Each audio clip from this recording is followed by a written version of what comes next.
Let's start this back up again with something small, something manageable, something that is oh so tiny, but oh so incredibly fun.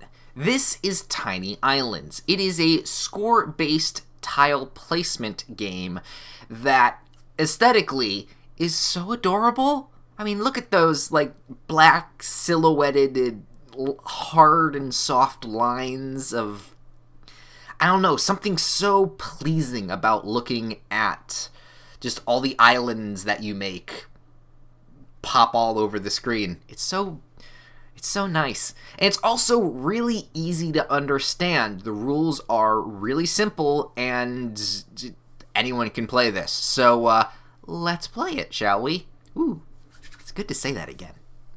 So the goal of this game is just get a high score.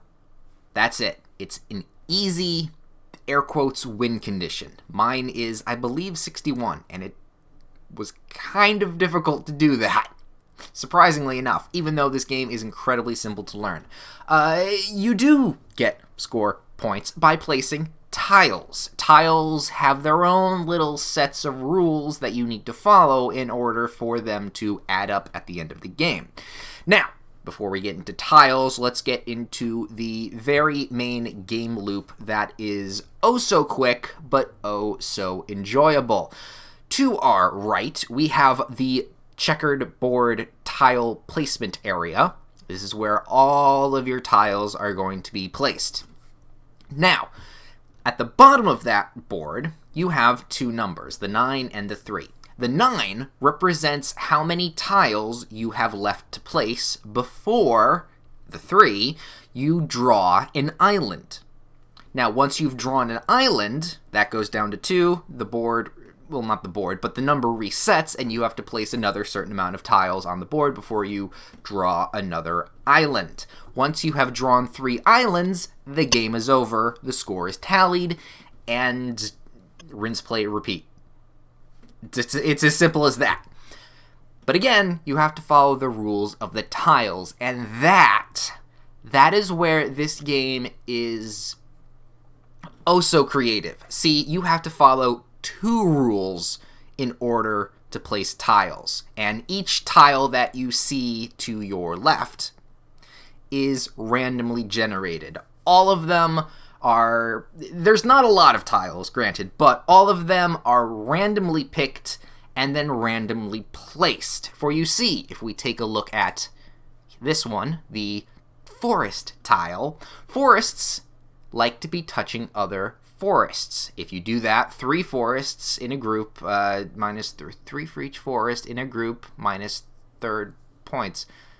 Never noticed the minus one. Either way, if you have a forest next to another forest, you'll get 6 points. Add on to that, you'll get 9 more, yada, yada, yada. The more points you get, the more score you'll get, and that's how that kind of mechanic works. But to the side of it is a black dotted line indicating where it can only be placed on the board. And this is where the game shines. You can't just make your perfect colony. You have to adapt and play to the whims of chance. Now, well, we could place a house, but houses are better placed later on. So we're going to start with the forest, and we're going to place it right down there. Placed a tile, next tile set goes up. Right now, since a house is there, houses like to be near lots of different things, but not houses. So if we have a forest already, and a line placement is right there. So I will get points based on the fact at the end of the game, because the house is next to a forest. And if I find other things, I'll place it around there, we'll get more points. Let's see, a beach likes to be touching the islands, but not being inside of them. We'll talk about beaches once we've actually made our first island. Let's put another house down right here. See, the balancing act of this game is not only trying to figure out where the best points are, you also have to place things and outline things in such a way in order to not negate points also at the end of the game. Now, I just placed waves. Waves are interesting because they don't like to be near other waves or in the same columns and rows as this one says. So if I place this one here, it's in the same column. It's in the same row. Columns are vertical, rows are horizontal. So both those waves would get 0 points. So if I just place that one here, now I have 4 points, basically. We have another one, wave here. I'm gonna place it here. Beach, we're gonna hold off to mountains. Mountains like being near forests. So if we place a mountain, boop, right here, it'll get points. Now, diagonals do also work when scoring certain tiles, so keep in mind for your diagonal pleasures and whatnot. Yay, we got another forest. Forest touching forests. Forests, I think, actually have to be physically touching. Ooh, boats. Boat there would not be good because I'm making an island, because boats like to be far away from islands, and also far away from other boats. Boats right there, not a good place. So we're going to take another forest. Ooh, we'll place it here because that's 3 forest tiles next to a mountain. That's going to get us a lot of points. Now, we have finished placing tiles. It is time to outline our first island. This is awesome because it's basically a there's another game. It's like a childhood game. You connect dots. It's not connect the dots. It's you connect dots to make squares and whatnot. Either way, we start by clicking on a spot right here, and we just kind of move our mouse around the said area just to kind of, boop, connect it all, make a nice little loopy-loop. Loopy-loop? Nah. And we've made an island. Now, you want to make your islands a little bit bigger or a little bit smaller, depending on if you want to place other things next to it, because now that we have our first island, we can't make an island that connects to it. We have to build something separate. So, we have decisions to make later on, but when they come up, they will come up. This house, actually, I'm going to place right here, because it'll gain points from one of those trees. I'm going to say tree goes here, because that'll gain us points for that house. Ooh, a church.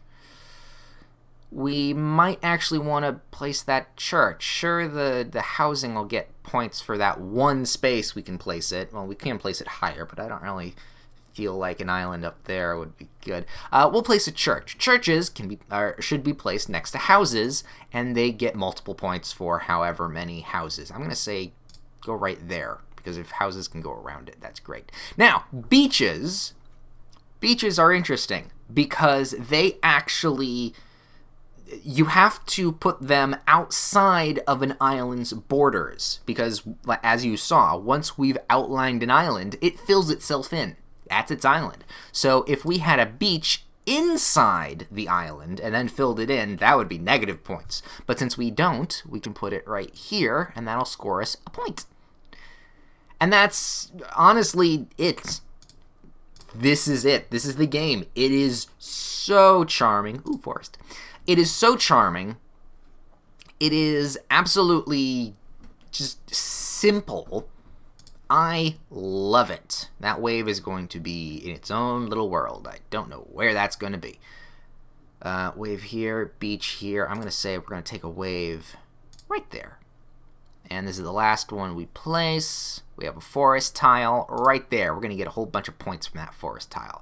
All right, we're going to outline... I want to say here like so, because we don't want waves inside of an island. That would not be good for points. That forest is kind of just out in the open. I'm going to say put this house here because it's adjacent to other things. Churches don't like being on the same island as other churches, even though this one's like out in the middle of the ocean. So we're going to take this forest and put it right there so we can get some forest points. This is going to get some beach points right there. Housing, not really good. Yeah, we'll put a house here, and then we'll make our third island over here. I'm thinking, because this is randomly generated, I'm waiting for the boat to drop, because boats can get you a lot of points if they're far enough away from an island. Ooh, that could be good. Actually, no, what? No, we're gonna take a forest and we're gonna put it right there, because the wave wouldn't get a second point for being next to the house. Ooh, yay! Oh, speaking of boats, that would be in the center. That would be nice, but I think the forest would gain us a couple more points.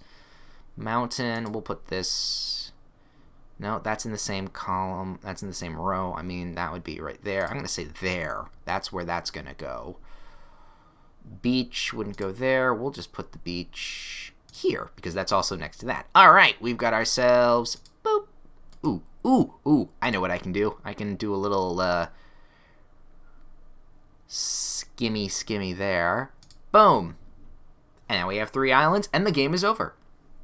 Now it all tallies it up. We had no boats. It does its little math programmy thing to figure out where everything is. All the waves are nice and separated. We got ourselves a good 10 points. Beaches. Since it's connected to 2, it's adjacent to 2 islands, or 2 lines, it gets double the points, so we got points there. Housings, it only counts for 1 thing.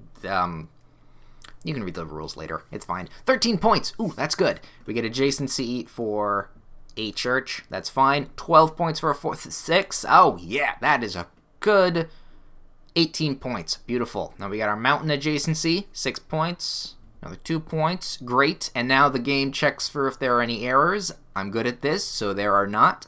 In total, then, 56 points. Ah, so close. Oh well. Maybe a couple more randomly placed, differently placed things. I don't know. I don't tend to min-max this game very much. It's too quaint for min-maxing, I feel. Maybe you're different, though. Maybe you can figure out that perfect strategy. If you want to, the link's in the description below. My name is, of course, Ben Dark Arts, and it's good to be back. Oh, I've got plans. I got big plans.